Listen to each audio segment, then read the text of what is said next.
Hello అండి. ఎప్పుడు చేసే పల్లీ చట్నీ, కొబ్బరి చట్నీయే కాకుండా ఇలా టమాటో చట్నీని ఒకసారి ట్రై చేయండి. ఎస్పెషల్లీ ఈ టమాటో చట్నీ పెసరట్టులోకి, రాగి దోశల్లోకి చాలా బాగుంటుంది. ఇక ఆలస్యం చేయకుండా ఈ టమాటో చట్నీ ఎలా చేయాలో దాని ప్రాసెస్ ఏంటో చూసేద్దాం. ముందుగా స్టవ్ వెలిగించేసుకొని ఒక ప్యాన్ పెట్టుకొని 10 వరకు ఎండుమిర్చిని వేసి 1 స్పూన్ వరకు ఆయిల్ని వేసుకొని వేయించుకోవాలి. ఎండుమిర్చి ఘాటును బట్టి తగ్గించడమో పెంచుకోవడమో చేసుకోవచ్చు. నేను తీసుకున్న ఎండుమిర్చి నార్మల్గా ఘాటు ఉన్నాయి.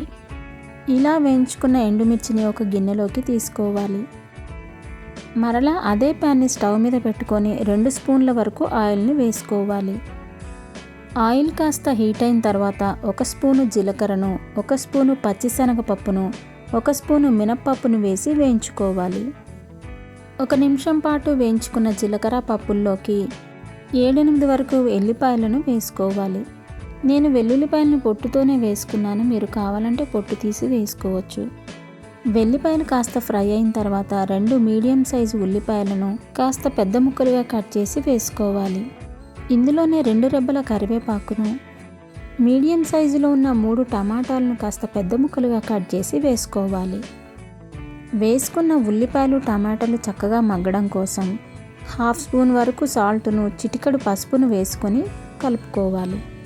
ఇలా వేసుకున్న పసుపు, ఉప్పు చక్కగా కలిసిపోయిన తర్వాత మూత పెట్టి 2-3 నిమిషాల పాటు ఉడకనివ్వాలి. ఇలా మూత తీసి చూస్తే టమాటోలు చక్కగా మగ్గిపోయి ఉన్నాయి. ఇప్పుడు స్టవ్ ఆఫ్ చేసేసుకొని మనం ముందుగా ఎండుమిర్చి తీసుకున్న గిన్నెలోకి ఈ టమాటోల్ని వేసుకోవాలి.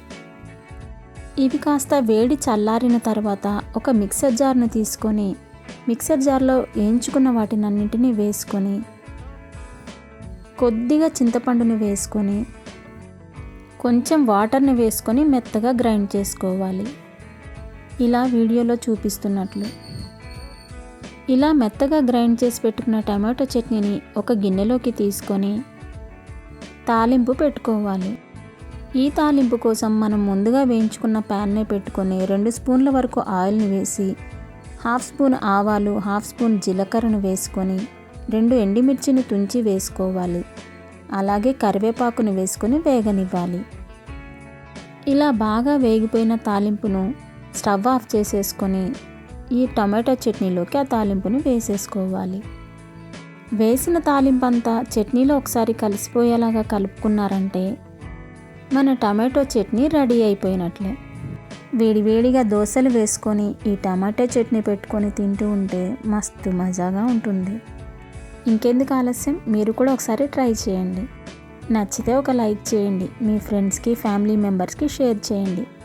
మరొక వీడియోతో మళ్ళీ కలుసుకుందాం. అంతవరకు బాయ్.